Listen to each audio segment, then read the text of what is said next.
bueno, de nuevo es un placer para mí estar aquí en Movimiento, este espacio en donde hablamos de pues qué nos está pasando como género, el género masculino, qué es lo que está sucediendo. Movimiento, el podcast del hombre, de los hombres. Tú nos puedes ver en YouTube y en todos los espacios, tenemos redes sociales y todo eso, ahí nos vas a poder ver. Y bueno, nos conocimos desde hace un tiempo, mi querido Rodrigo, ¿verdad? Yo creo que un par de años a través de mi queridísimo Dilberto Peña, mi amigo Dilberto Peña. Y te voy a decir una cosa, es bien importante y no quiero decir que sea difícil porque la psicología, Rodrigo psicólogo, ahorita les va a hablar un poquito más de él, les va a dar más detalle, pero con Rodrigo fue la primera vez que tuve entrada y conocimiento al tema de los círculos de hombres. Porque Rodrigo me contó, oye, mira, la forma de la que se hacen los círculos de hombres es son la estructura de las terapias grupales y eso, y entonces se convirtió en mi sensei con muchos conceptos que luego yo fui llevando en conferencias y que siempre te he dicho gracias, pero hoy en público te quiero dar las gracias, hermano, por todo eso, porque me enseñaste mucho de eso y nos sigues enseñando a través de tus redes y a través de todo lo que haces. Entonces es un placer para mí que un experto como tú esté aquí en Movimiento. Muchas gracias por estar aquí. Gracias por la invitación, Checo. Un saludo a tu audiencia. Y bueno, pues, ¿qué sería uno si no tuviera la exposición a otros hombres que con sus experiencias, su sufrimiento, se inspiran también para compartirnos un legado, una cultura que nosotros simplemente estamos replicando? Aquí nadie está inventando nada. La realidad es que ya muchas cosas se han venido repitiendo y diciendo a lo largo de muchísimos años. Yo soy médico, no soy psicólogo, soy médico. Ah, eres médico. Yo soy médico, soy especialista en psiquiatría. Médico especialista en psiquiatría. Ajá. Okay. Yo soy médico psiquiatra y tengo una maestría, especialidad en terapia de grupo, pero mi maestría es como psicoterapeuta psicoanalítico, individual, grupal, de instituciones. Oye, qué maravilla, porque, perdón, hay mucha gente que pone en la misma caja a los psicólogos y a los psiquiatras y son cosas diferentes, ¿no? Es bastante diferente. De hecho, una de las preguntas más frecuentes es, bueno, ¿cuál es la diferencia entre un psicólogo y un psiquiatra? Esta es una confusión muy frecuente. Son cosas muy distintas. Para empezar, el psicólogo es un científico. La psicología es una disciplina científica, se dedica al estudio recabando evidencia a través del método científico con respecto de la conducta humana y tiene muchas formas en las que vierte su conocimiento de regreso a la sociedad. Está la psicología educativa, la laboral, la clínica y las ciencias básicas que siguen estudiando desde modelos animales cómo explicarnos la conducta de los seres humanos a través de la ciencia. La medicina, pues, es una práctica ancestral, es una práctica que lo que busca es el alivio del sufrimiento, lo que busca a veces es poder curar cuadros de enfermedades y siempre es acompañar hasta la muerte. Esa es la medicina. Y la medicina en algún momento de la historia empezó a especializarse. Empezó a dedicarse reconociendo que no podemos saber todo de todo, no existen los todólogos, hay que tener mucho cuidado con la todología. Pues entonces empezó a marcar como ciertos campos de especialidad que se han venido desarrollando a lo largo de los últimos 2 siglos, 150 años para acá. De estas especialidades, una de las más jóvenes viene a ser la psiquiatría. Antes era el alienismo. Eso no era una especialidad médica, pero cuando se convierte en una especialidad de la medicina, pues es la psiquiatría, una especialidad que se dedica al estudio de los trastornos de la emoción, los trastornos de la relación que tiene una persona con su pensamiento y de los trastornos de conducta. Entonces, el abordaje del médico tiende a entonces estar dirigido a identificar estos trastornos y tratar de aliviar el sufrimiento que estos trastornos causan. Entonces, es muy diferente, ¿no? Qué maravilla de explicación, qué bárbaro. A ver, la vamos a cortar y la vamos a hacer un reel, porque para mucha gente que usted no sea irresponsable y no ande diciendo que es lo mismo ir al psiquiatra que al psicólogo, son cosas diferentes, el tratamiento puede ser diferente, con mucho respeto. Edilberto me decía un dato que creo que existen alrededor de 5,000 expertos de salud en México por cada 100,000 habitantes o por cada 500,000. Un dato así brutal, ¿no? En el que te dice que en un país como este hace falta mucho más expertos en la salud mental, ¿no? La Organización Mundial de la Salud recomienda que un especialista no lleve más de 50 casos activos. dada la forma en la que se distribuye la población, para muchos especialistas, pues están llevando muchos más casos que eso. ¿Cuánto es muchos más, güey? O sea... mira, si pensamos que alrededor dale 120 millones de habitantes de mexicanos, el 20% requerirían de una atención de este tipo, y que calculas que entre 6,000 y 8,000 especialistas existen para atenderlos, entonces pues sí, te sale más o menos 1.4 por cada 100,000 habitantes. No, qué cosa. Entonces, pues no tiene caso echarse tierra ni perjudicar a nadie, porque hay trabajo para todos, exacto. Entonces, la realidad es que más bien una sociedad que no tiene atendida su salud mental, que no tiene atendido su acceso al bienestar, al ejercicio pleno de sus derechos como sociedad, una sociedad que se polariza, una sociedad que está en conflicto consigo misma, pues es una sociedad que nos perjudica a todos los que formamos parte de ella, ¿no? Déjame contarte una anécdota. El otro día tuve la posibilidad de dar una conferencia, y en una de las conferencias uno de los directivos de la misma conferencia dijo: es que no concuerdo con lo que dices, porque no todos los hombres estamos traumados. Y ahorita que te oigo decir que la psiquiatría trata el trauma, y entonces me metí a ver la definición del trauma. Y el trauma tiene que ver con heridas, ¿no? O sea, tiene que ver con daño que tuviste. No daño, heridas, decía ahí principalmente. Y entonces en mí lo que cayó fue pues regresar a decirle: oye, pues el trauma, no todos estamos traumados, ok. Todos tenemos heridas, ¿no? Al final, de alguna u otra manera en el camino vamos acumulando infancia o de donde sea. Pues entonces, hasta cierto punto, todos tenemos algo de trauma. ¿Estás de acuerdo? ¿O lo estoy viendo bien o no? La psiquiatría aborda más que el trauma, ¿no? La teoría, la forma en la que generalmente se define trauma, nos lleva a pensar a experiencias emocionales que no han adquirido suficiente significado como para que podamos relatarlas de manera narrativa, como una historia. ¿Negativas o no? El trauma es una experiencia que no ha sido procesada. Que no ha sido procesada. Si no ha sido procesada, no le puedes extraer una lección, no le puedes extraer algo positivo. Mientras sea trauma. ¿Y si se convierte en una herida, digamos? ¿Puede ser? La palabra herida sugiere daño tisular. Entonces, más bien como que es una metáfora. Hablar de heridas es una metáfora. Claro, sí. Hablemos de trauma. Si hablamos de trauma, entonces el trauma viene a ser una experiencia tan intensa o tan confusa que no adquiere entonces un significado. Y hasta que tú no obtienes un significado de tu experiencia, no viene una lección. No le puedes sacar algo positivo mientras sea trauma. Me encanta lo que estás diciendo, y perdón que te interrumpa, porque entonces ahí quiero empezar con el tema de la masculinidad. Y no quiero hacer la típica pregunta de entonces ¿quién está más traumado, hombres o mujeres? Porque no va por ahí la pregunta, sino más bien hablemos en específico del género masculino. ¿Qué está sucediendo? ¿Por qué estamos llegando a un momento en el cual el no trabajar nuestros traumas y en estos momentos en el que el mundo nos está enfrentando a nuestras emociones y a estos traumas, hay muchos que no están pudiendo? Bueno, en mi opinión, sí, ¿no? Primero, estamos en un momento de la historia donde existe un discurso muy fuerte, primero de tratar de pagar deudas históricas. Maravilloso, me encanta eso. Sí, con poblaciones vulneradas. Con minorías, digamos.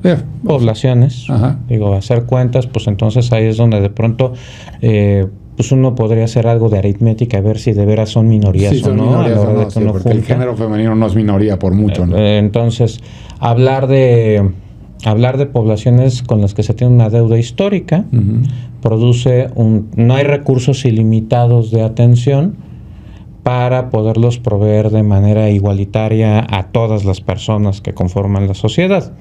Entonces, adicional a que culturalmente se le coloca de manera convencional a los hombres el hacerse cargo en solitario de sus problemas. Convencionalmente el hombre tiene que resolver sus problemas solos. Entonces no llama tanto esta atención, porque aparte está el tema del pago de esa deuda histórica. Entonces, en un momento como en el que nosotros vivimos el día de hoy, pareciera como que hay una separación, una suerte de divorcio entre quien padece de un problema y cómo busca ayuda y cuáles son las ofertas de alivio del sufrimiento que tenemos en la sociedad en la que estamos inmersos. Vivimos en una sociedad donde ser consumidor es algo recompensado. Vivimos en una sociedad donde existe un mercado y vivimos en una sociedad donde hay una invitación constante a que para sentir un alivio de tu sufrimiento y de tu frustración, lo que tú tienes que hacer es consumir algo inmediato, algo que puedas conseguir rápido, sí, algo que te aliviane. Gratificaciones inmediatas, ¿no? Y lo que tú ves a tu alrededor es distintas formas en las que se establecen estos patrones de conducta, donde hay consumo inmediato, ya sea de sustancias psicoactivas, que es como el paradigma, al tratar de explicar esto como dependencia de sustancias, como adicciones. Pero adicionalmente, pues hay cosas que no son con sustancias químicas y que también determinan este consumo de cosas efímeras, ¿no? ¿Cuántas personas conoces que alivian su sufrimiento, su frustración llenando el closet de tenis muy sofisticados de muy alta tecnología, o consumiendo videojuegos, o consumiendo contenidos en redes, ¿no? O consumiendo tiempo en casinos, en juegos de azar, endeudándose? O sea, no necesariamente tiene que ver con la sustancia química, si bien las sustancias químicas son todo un azote en este momento para la humanidad.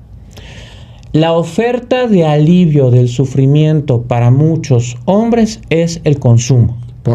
Y me encanta como dices, porque la cronología es deuda histórica, oferta de alivio, y entonces frente a reducidas opciones, ¿no?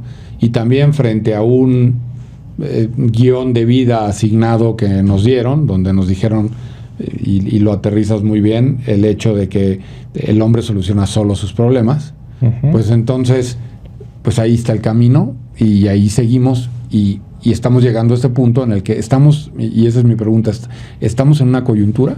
¿Estamos en un momento crítico como género?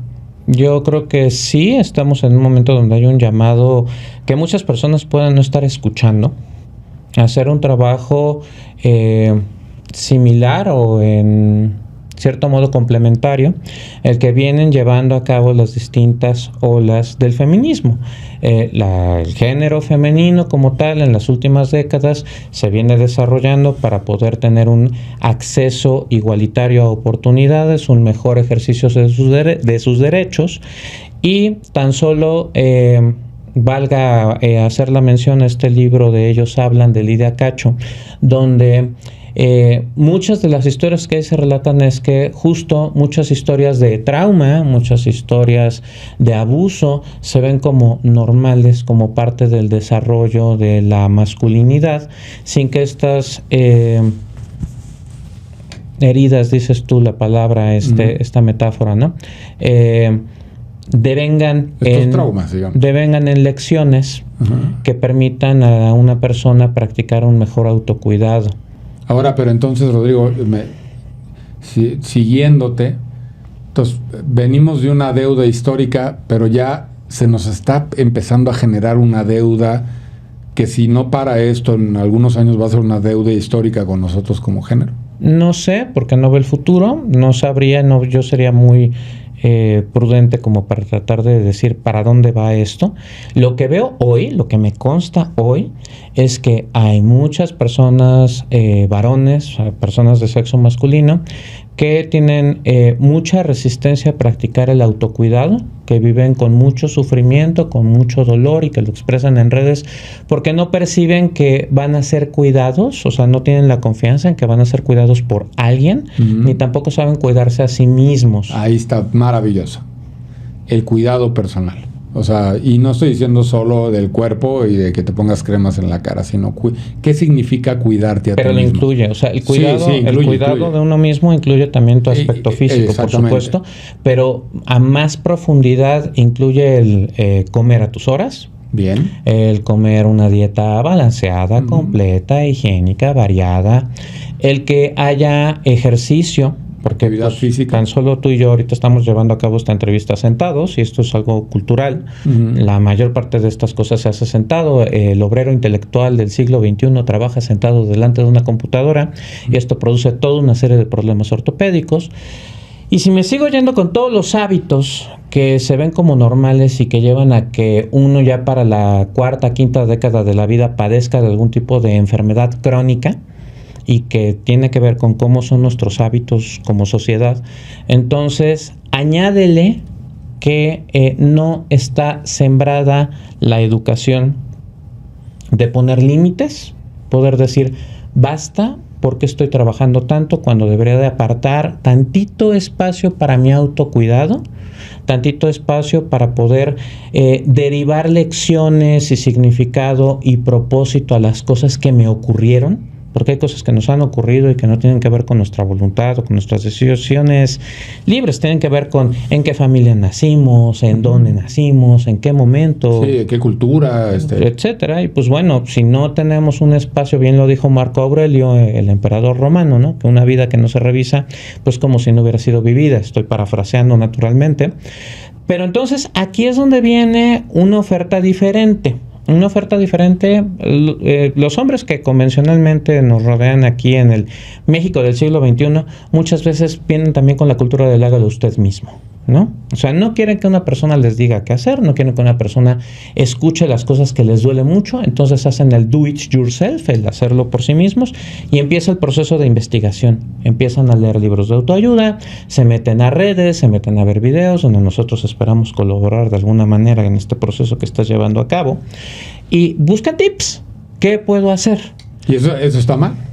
No, yo creo que es el inicio de un sendero, que es algo que frecuentemente vemos. Tú me preguntaste que para dónde vamos, y yo te digo, a ver, te voy a contar lo que veo hoy. Sí, de acuerdo. Lo que estoy viendo hoy es que es como el inicio de una aventura donde explora cada quien un sendero, que suele empezar con este consumo de freebies, de material, de contenido que está disponible en plataformas digitales y por los cuales pues lo que estás pagando es lo de tus datos de celular y tu batería, ¿no? Sí. Entonces, tú empiezas a recabar como estas semillitas, como empiezas a juntar tus estampitas para el álbum del mundial, empiezas a construir tu autoayuda 101 y checas lo que te cuadra y como que descartas lo que te molesta y entonces vas como llenando de estampitas tu álbum, de ver cómo vas construyendo tu autoayuda. Cuando sí hay métodos, o sea, cuando hay cosas que sí están más o menos mejor estructuradas y que a veces no necesariamente se encuentran en los consultorios de psicología convencional, donde pues como que la práctica va más dirigida a víctimas o va más dirigida a traumas más recientes, ¿sí? Entonces, en esos casos, yo te aconsejo pues que busques una bibliografía más especializada. Digo, por ejemplo, tu texto, tu libro, ¿no? El viaje del barbón. Uh-huh. Pues justamente empezó tu sendero de hacer esto de las conferencias porque tú le estabas hablando a tu generación y entonces hubo personas que empatizaron con tu propia experiencia, que hay que decirlo, es bastante frecuente. Sí, o sea, muchas personas conectaron con este discurso, con este pensar, bueno, si a mí cuando yo era pequeño me contaron una narrativa de que si yo hacía esta serie de cosas yo iba a tener esta serie de recompensas y resulta que no, entonces pues tú te sientes un tanto decepcionado, te puedes sentir muy frustrado, te puedes sentir confundido, te puedes sentir perdido y además en esa frustración y sin las herramientas puedes caer en las garras, sí, del consumo. El consumo que te acaba consumiendo a ti, del consumo de sustancias, el consumo de estos hábitos nocivos, el abandono de ti mismo que acaba llevándose a muchas personas tempranamente a la tumba. Entonces yo he dirigido varios de mis esfuerzos a tratar de llamar la atención a estos hombres, a estos compañeros míos de esta generación, a que hagamos esta conciencia de que para empezar no tienes por qué hacerlo solo. La realidad es que cuando pones a un grupo de hombres a trabajar juntos, entran en equipo, hay un compañerismo y aparte te das cuenta que lo que estás viviendo no te ha pasado nada más a ti, que hay otras personas que han vivido algo parecido a ti, que lo han ido resolviendo y que hasta pareciera haber una secuencia, como en las artes marciales, si quieres, es también una metáfora, pero como que hay una serie de prácticas que puedes ponerte a entrenar y la práctica es la que te va llevando a la solución de los problemas. Uno puede dejar de estudiar, puedes dejar de estar leyendo libro tras libro tras libro y empezar a practicar, no porque yo lea muchos libros de cómo ejecutar una kata con un sable me va a salir. No va a pasar. Ahora déjame preguntarte una cosa, porque hablaste que una vez que reúnes a un grupo de hombres, en este grupo de hombres parece ser que hay una disposición a compartir, ¿no? A colaborar. Pero afuera parece ser que seguimos compitiendo entre nosotros. Eso es una realidad, ¿no? Bueno, hay una sociedad que insta y que recompensa y no es nada más a los hombres, también las mujeres compiten. O sea, eso no es una diferencia de género. Tanto hombres como mujeres en esta sociedad se nos insta, se nos recompensa el ser número uno y se nos insta la competencia. Pero, ¿y por qué? A ver, y ahí me surge la duda. O sea, porque las mujeres compiten entre ellas, profesional, personal, en muchos lugares. Pero juntas, cuando tienen que ponerse una bandera, la competencia se acaba y entonces se convierten en este grupo de feministas que van todas hacia un mismo objetivo. Con los hombres cuesta más trabajo hacerlo, ¿no? Porque seguimos compitiendo entre nosotros. Pues es que depende cómo penetre ese discurso, porque una vez que planteas cuál es la tarea, y la tarea tiene que ver con el desarrollo personal, pues la competencia en un dado caso se convierte en con quien fuiste el día anterior.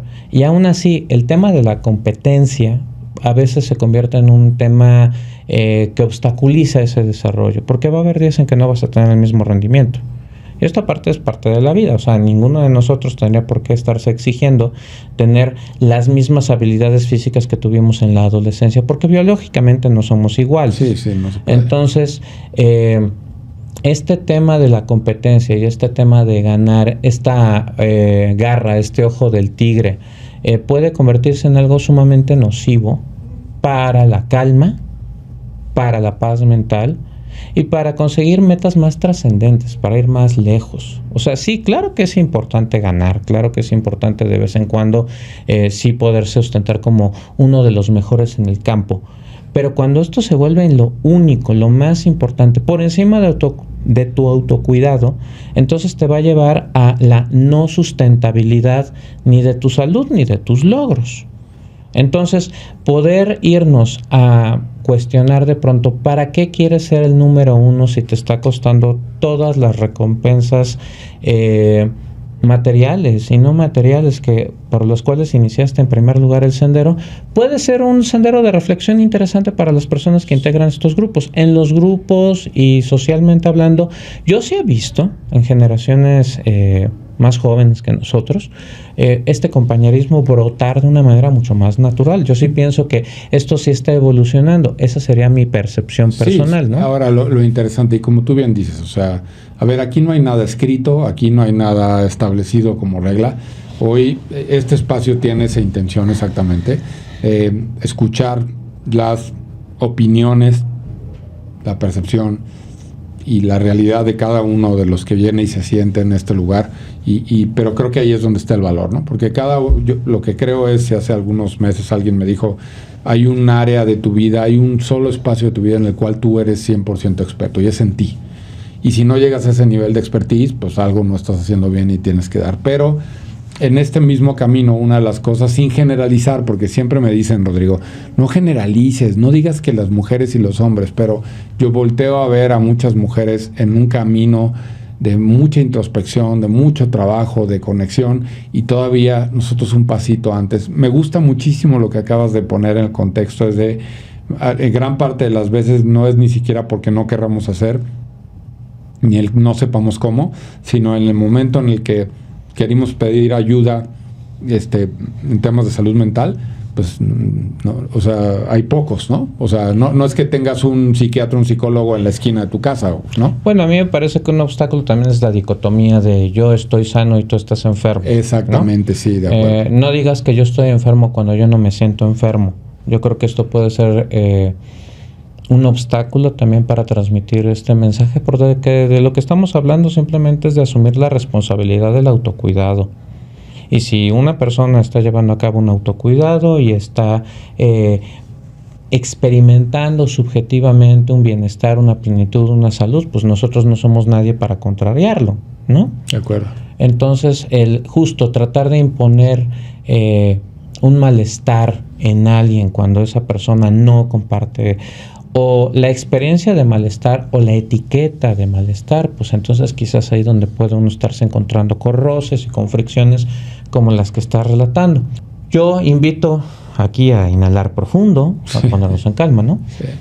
Y en esta calma, en esta paciencia, pues la realidad es que hay personas que están buscando ayuda. Y esas personas que están buscando ayuda podrían recibir una mano abierta, con aceptación, con compasión de que todos somos humanos y que todos hemos experimentado dolor, que todos hemos experimentado experiencias tan intensas que en el momento en que las tuvimos no sabíamos qué hacer con ellas, y entonces proporcionar un auxilio, una compasión, una ayuda, en vez de un sermón, en vez de un rechazo, un juicio. Y de pronto cuando uno, por eso hay que tener mucho cuidado y mucha precisión con las palabras que usamos, porque las palabras pueden, en lugar de comunicar y de acercarnos, pueden generar barreras y distanciarnos. Las palabras son instrumentos muy poderosos de poder. Hay que hacerse responder. Creo que una de las cosas que ha sucedido en los últimos años es que, y desde la crianza, desde cómo te vinculas en el mundo profesional, en pareja, estamos entendiendo que uno se tiene que ser responsable de lo que dice, como exactamente Así es. Acabas de decir. Déjame preguntarte algo que no es para romper la conversación y todo lo interesante que nos estás diciendo, pero hasta este punto, hasta llegar a eso, ¿qué es la nueva masculinidad, Rodrigo? O sea, ¿cómo defines tú la nueva masculinidad? Entender una masculinidad donde el propósito de la vida de un hombre sea diferente a morir en un conflicto bélico. Yo creo que esto es algo muy importante. Nosotros llevamos bastantes años, pero no tantos como para contrarrestar el devenir de la evolución. Si en este momento se desatase un conflicto bélico de toda la envergadura que puede tener como poder las grandes potencias, pues simplemente dejaríamos de existir como planeta, se desaparecerían los ecosistemas. Y nadie ganaría con una espada, nadie ganaría con su fuerza física. O sea, las guerras en la actualidad se ejecutan con máquinas, se ejecutan con sofisticada tecnología. Y esto ha sido así durante las últimas décadas. Uh-huh. Entonces, una masculinidad que se adapte a un entorno donde su propósito no sea la fuerza física dirigida al combate, ya desde ahí ya es algo muy distinto. Porque cuando el propósito de ser de un hombre es crecer, hacerse fuerte, adquirir habilidades para defender a su comunidad de amenazas externas o para combatir y conquistar, entonces pues hay una serie de cosas que por sistema aparecen en una sociedad para sostener a estas personas, ¿no?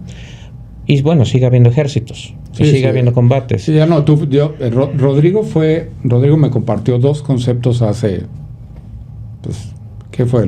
5 o 6 años, más o menos. El primero es, el feminismo surge de una lesión social.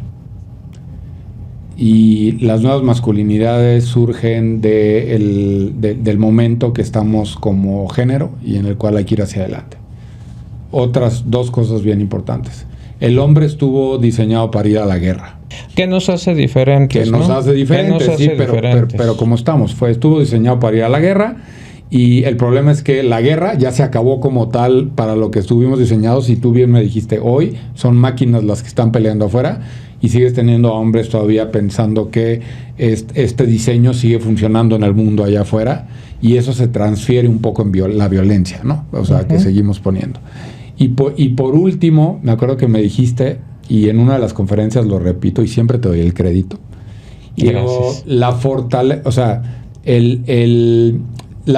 física del hombre era tan importante porque se utilizó para construir los grandes edificios de la historia, las pirámides y todo este tipo de cosas. ¿Y qué sucede? Hoy eso lo puede hacer una máquina con un cuate arriba. O sea, cargar un bloque de 5 toneladas. Una compañera. Una compañera puede operar el tractor. Un ser humano. Un ser humano puede operar, y entonces...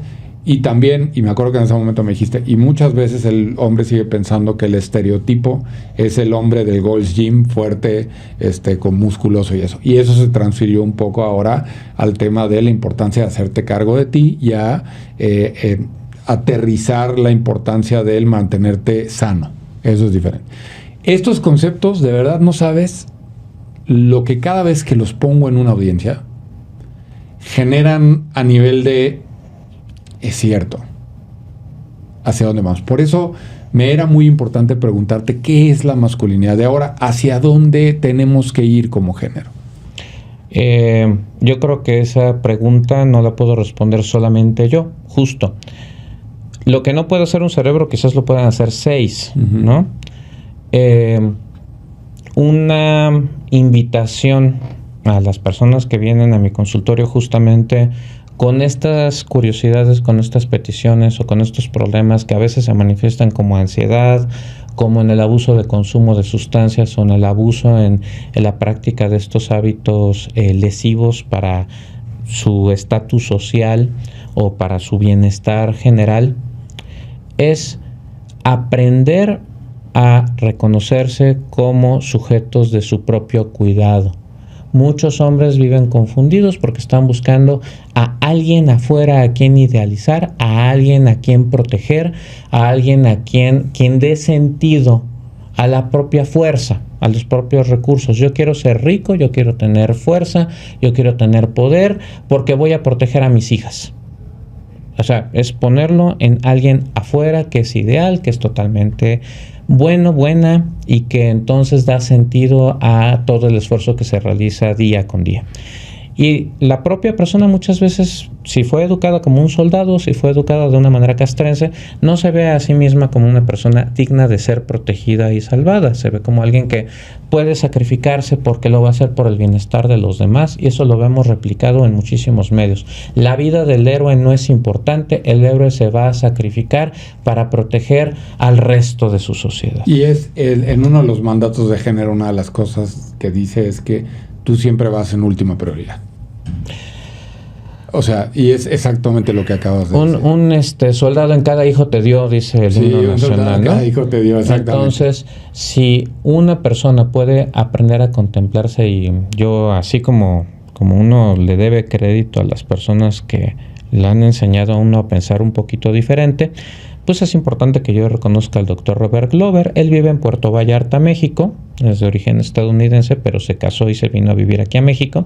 Está en Puerto Vallarta y es el autor de un libro bastante recomendable. ¿Cómo se llama el libro para que se lo digas a la gente que está acá? El título original es No More Mr. Nice Guy, pero el título en español tiene este título que es No seas ya un tipo lindo, lo cual genera grandes confusiones en la gente porque dicen, pero yo quiero seguir siendo un tipo lindo. Sí, y puedes seguir siendo un tipo lindo, ¿no? Bueno, pero sé honesto. Sí, o sea, no finjas ser lindo. Realmente sé lindo porque tú te sientes satisfecho desde el fondo. Es que ese es para otro podcast, hermano, porque le cambian los títulos a las películas y a los libros y luego salen unas cosas pero terribles. Nice Guy es un poco lo mismo. ¿Por qué voy a dejar de ser Nice Guy? Bueno, exactamente. Pues porque un Nice Guy tendría que mantenerse honesto siendo un Nice Guy y no fingir ser honesto cuando allá en el fondo, en lo oscurito, pues tú no estás dejando satisfechas tus necesidades, tus deseos o tus expectativas y vas creciendo y madurando y envejeciendo con rencor porque la sociedad no te dio lo que tú necesitabas o esperabas. Tú estabas tan dispuesto a sacrificarte por los demás y la sociedad no te reconoció que eras un héroe enmascarado, así como Clark Kent. Exactamente, ¿no? Como entonces, el traje, el síndrome de Superman, ¿no? Exactamente. Oye, entonces es como Better Man, ¿no? O sea, la definición de Better Man es todos deberíamos de poder ser un Better Man. Mi querido Rodrigo, qué maravilla, o sea, qué maravilla, hermano. Te voy a invitar a que vengas a este espacio otra vez, porque se nos acabó el tiempo pero fíjense nada más ustedes, yo me quedé con 4 o 5 conceptos de Rodrigo durante muchos años. Hoy nos acaba de compartir unos espacios. ¿Dónde te busca la gente? ¿Dónde te puede ver? Pues mira, sigo trabajando en mi cuenta de TikTok. Todos los miércoles a las 10 de la noche hago un live en la cuenta @psiquiatra Rodrigo Corona. Ahí me pueden encontrar. Muy próximamente vamos a estar con nuevos proyectos en otras redes. Por ejemplo, acá en YouTube ya tenemos una cuenta igual, psiquiatra Rodrigo Corona, pero eso lo estamos alimentando.